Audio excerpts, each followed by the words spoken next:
2025 সালে উচ্চ মাধ্যমিক পরীক্ষা এবং তার পূর্বে স্কুলের টেস্ট পরীক্ষার জন্য তোমরা আজকে আমার বাংলা থেকে সম্পূর্ণ সাজেশন এই ভিডিওতে পেয়ে যাচ্ছ। প্রথমে আমি এখানে বলে দিচ্ছি যে তোমাদের যে গারো পাহাড়ের নিচে ছাতির বদলে হাতি, কলের কলকাতা, মেঘের গায়ে জেলখানা ও হাত বাড়াও, এই যে 5টি প্রবন্ধ রয়েছে, 5টি প্রবন্ধ থেকে তোমরা আজকে এই ভিডিওতে সম্পূর্ণ সাজেশন পেয়ে যাবে এবং কোশ্চেন অ্যান্সার সমস্ত কিছু পেয়ে যাবে। তাই এই একটি ভিডিও তোমাদের জন্য যথেষ্ট। আমি আশা রাখছি বন্ধু তোমরা যদি এই ভিডিওটি সম্পূর্ণ আমাদের শেষ পর্যন্ত দেখো, এবং ভিডিও ডেসক্রিপশন বক্সে একটি পিডিএফ দেওয়া আছে, সেই পিডিএফটি কীভাবে পড়বে না পড়বে তা ভিডিওর মাধ্যমে আমি তোমাকে বুঝিয়ে দিয়েছি, এবং এখানে মেন যে কোশ্চেনগুলো রয়েছে, অর্থাৎ যে কোশ্চেনগুলো তোমাকে অবশ্যই করতে হবে সেই ধরনের কোশ্চেনগুলো আমি তোমাকে এখানে ভিডিওতে বলে দিচ্ছি। এবং ডেসক্রিপশন বক্সে গিয়ে দেখবে সেখানে 3 স্টার করে দেওয়া যে কোশ্চেনগুলো, ওগুলো তোমরা আজ থেকে অবশ্যই মুখস্থ করে নেবে। বাকি কোশ্চেনগুলো মোটামুটি তার যে অ্যান্সার এখানে দেওয়া আছে সেগুলো দেখে রাখতে পারো। প্রথমে মেঘের গায়ে জেলখানা রচনা থেকে তোমরা দেখে নাও। প্রথম যে কোশ্চেনটি পাচ্ছ যে মেঘের গায়ে জেলখানা রচনা অবলম্বনে বক্সার জেলখানার সাধারণ পরিচয় দাও, 5 মার্কস। নেক্সট কোশ্চেনটি দেখে নাও। আইনে নেই বলেই টাকা রাখবার মজার কল করেছে তারা, তারা বলতে কাদের কথা বলা হয়েছে, কিভাবে টাকা রাখবার কল বানাতো তারা। নেক্সট কোশ্চেনটি দেখে নাও। জেলখানায় অসহ্য লাগে অপরাধের তুলনায় শাস্তির এই হেরফের, কোন জেলখানার কথা বলা হয়েছে? অপরাধের তুলনায় শাস্তির হেরফের বলতে লেখক কি বুঝিয়েছেন? 1+4। নেক্সট কোশ্চেনটি দেখে নাও। জেলখানাটা পাহাড়ের 3 তলার সমান একটা হাঁটুর ওপর, কোন জেলখানা? সেখানে সাধারণ কয়েদিদের উপর কীরকম অত্যাচার করা হতো? 1+4, এই করে মোট 5 মার্কস। নেক্সট কোশ্চেনটি দেখে নাও। গাঁয়ের লোকে ঠাট্টা করে বলে চট্টা সাধুর ছেলে হবে নির্ঘাত বিষে ডাকাত, সাধুকে? মেঘের গায়ে জেলখানা রচনাংশে সাধুর যে পরিচয় পাওয়া যায় তা নিজের ভাষায় লেখো, 1+4। নেক্সট কোশ্চেনটি দেখে নাও। এরা ছাড়াও জেলখানায় একদল অভিজাত শ্রেণীর কয়েদি আছে, কাদেরকে অভিজাত শ্রেণীর কয়েদি বলা হয়েছে? তারা অন্য কয়েদিদের থেকে কিভাবে আলাদা? 1+4, এই করে 5 মার্কস। নেক্সট কোশ্চেনটি দেখে নাও।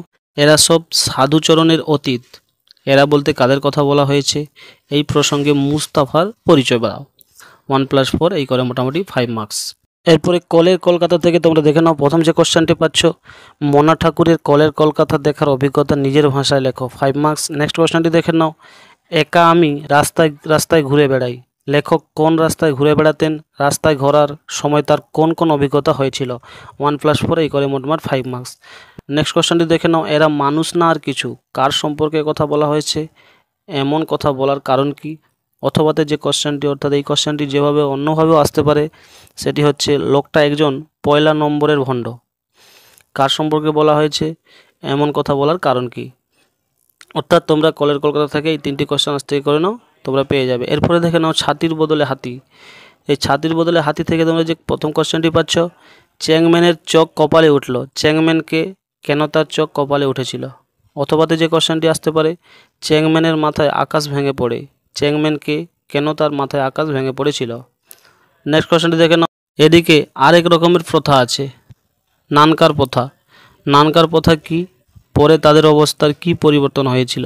এরপরে হাত বাড়ো থেকে তোমরা যে কয়েকটি কোশ্চেন পেয়ে যাচ্ছ, সরু লিকলিকে আঙুল দিয়ে সেই সব খুনিদের সে শনাক্ত করেছে, কে শনাক্ত করছে? কাদের কেন খুনি বলা হয়েছে? 1+4। নেক্সট কোশ্চেনটি দেখে নাও। কিন্তু আজও সেই দুটো জ্বলন্ত চোখ আমাকে থেকে থেকে পাগল করে, কার জ্বলন্ত চোখের কথা বলা হয়েছে? কোন ঘটনায় লেখকের এমন উক্তি? 1+4। নেক্সট কোশ্চেনটি দেখে নাও। তোমরা হাত বাড়াও, তাকে সাহায্য করো, লেখক কাকে কিভাবে কেন সাহায্য করতে বলেছেন? এটি 5 মার্কস। এই কোশ্চেনটি ভেরি ইম্পর্টেন্ট। নেক্সট কোশ্চেনটি দেখে নাও। সামনাসামনি আসতেই স্তম্ভিত হয়ে গেলাম, উদ্দিষ্ট ব্যক্তির বর্ণনা দিয়ে তাকে দেখে লেখকের অবাক হওয়ার কারণ বিশ্লেষণ করো, 5 মার্কস। গারো পাহাড়ের নিচে থেকে যে কয়েকটি কোশ্চেন পাচ্ছ, প্রথম যে কোশ্চেনটি দেখে নাও, যেন রাবণের চিতা জ্বলছে তো জ্বলছেই, এই উক্তিটির কারণ কি? 5 মার্কস। নেক্সট কোশ্চেনটি দেখে নাও। তাই ওরাও আমাদের পরপর ভাবে, কাদের কথা বলা হয়েছে? কেন তারা আমাদের পরপর ভাবে? 5 মার্কস। নেক্সট কোশ্চেনটি দেখে নাও। জমিদারকে টঙ্ক দিতে গিয়ে চাষিরা ফকির হয়, টঙ্ক কি? জমিদারকে টঙ্ক দিতে গিয়ে কারা কিভাবে ফকির হয় সংক্ষেপে লেখো। নেক্সট কোশ্চেনটি দেখে নাও। গারো পাহাড়ের নিচে যারা বাস করে তাদের জীবনযাত্রার সংক্ষিপ্ত বর্ণনা দাও, 5 মার্কস। নেক্সট কোশ্চেনটি দেখে নাও। গারো পাহাড়ের নিচে রচনা অবলম্বনে সুসং পরগনা নিসর্গ প্রকৃতি এবং মানব প্রকৃতির বর্ণনা দাও, 5 মার্কস। নেক্সট কোশ্চেনটি দেখে নাও। তাই প্রজারা বিদ্রোহী হয়ে উঠল কেন? সেই বিদ্রোহের ফল কি হয়েছিল? অথবা এরপরে যে এর পরিবর্তে যে ধরনের কোশ্চেনটি আসতে পারে সেটি হচ্ছে, হাতি বেগার প্রথা কি, তা কিভাবে বন্ধ হয়েছিল? 1+4। অর্থাৎ এতক্ষণ ধরে যে আমি তোমাদের জন্য আমার বাংলা সম্পূর্ণ কোশ্চেনগুলো শেয়ার করেছি, তার মধ্যে তুমি ধরে নিতে পারো যে গাঢ় পাহাড়ের নিচে এবং হাত বাড়াও এই দুটি থেকে কোশ্চেন না করে গেলেও চলবে, কারণ 2024 সালে এই দুটো প্রবন্ধ থেকে কোশ্চেন চলে এসেছিল। বাকি যে তিনটি রয়েছে, ছাতির বদলে হাতি, কলের কলকাতা এবং মেঘের গায়ে জেলখানা, এই তিনটি থেকে তোমাকে অবশ্যই কোশ্চেন করে যেতে হবে। অর্থাৎ আমার যে এখানে দেওয়া ডেসক্রিপশন বক্সে যে পিডিএফটি দিয়েছি, সেখান থেকে তুমি আজ থেকে ধরে নিতে পারো যে ছাতির বদলে হাতি, কলের কলকাতা এবং মেঘের গায়ে জেলখানা, এই তিনটি থেকে তোমাকে অবশ্যই প্রতিটি কোশ্চেন ও তার অ্যান্সার করে যেতে হবে। তো তার মধ্যে আমি তোমাকে বলবো যে 30টা দেওয়া কোশ্চেনগুলো অবশ্যই তুমি আজ থেকে মুখস্থ করে নিও, বাকি কোশ্চেনগুলো মোটামুটি আয়ত্তের মধ্যে রাখতে পারো। তো এই ছিল আজকের সংক্ষিপ্ত ভিডিওর মাধ্যমে মোটামুটি আমার বাংলার সম্পূর্ণ সাজেশন।